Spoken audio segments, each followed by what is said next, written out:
Segment of the show for today.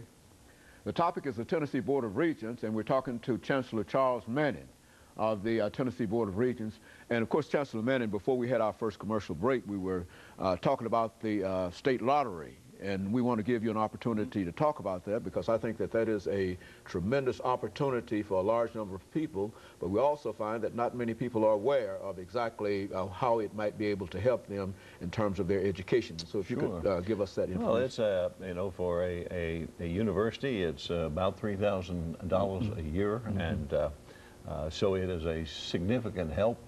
It is, you know, by no means covers all room and board and tuition, but it's a very significant help for people to go to college. Now, it's not for everyone. You know, it's you've got to have a B average beginning next fall, and you've got to have to maintain that average. And I guess you know, one thing I'd emphasize with your audience is you add up 4 or 5 years of education at $3,000 a year, and that's a lot of money. A significant amount of money. So it's terribly important to maintain that B average and not lose this, because once you've lost it, it's gone.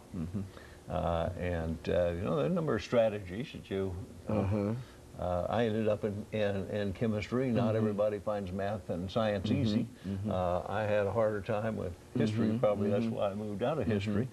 You know, one strategy is, you know, if you're on the edge, make sure you're taking things that you really like, enjoy, and know. You know, you've got to make sure you maintain 12 hours to have a full-time load as you're doing this.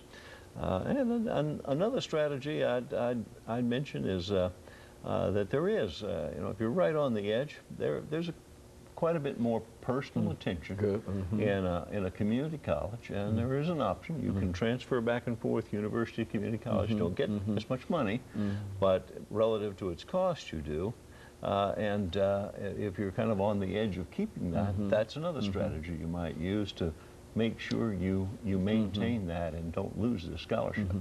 So as you say, it really amounts to a significant amount of money when you add the multiple years to actually get your degree. You know, I think one of the things that many students probably don't understand is that it's good to major in whatever. But I think, as you're indicating now, that what you want to try to do is major in anything that can possibly bring you toward that degree, because that's the most important thing. And in many instances, we find that our careers and our desires, as you've indicated in reference to your career, will often change by some other kind of situation. But it is an opportunity, you're saying. It very much is an opportunity, and sort of picking up what you say, you know, even without the scholarship, somebody who really wants to go to college, they can.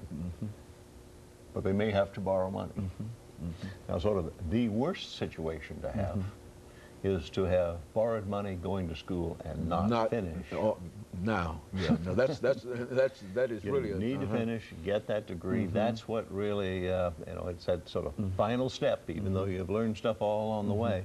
When it's all packaged together and agreed, that's what gets you in the door of a company, and that's what helps you get a job that pays better.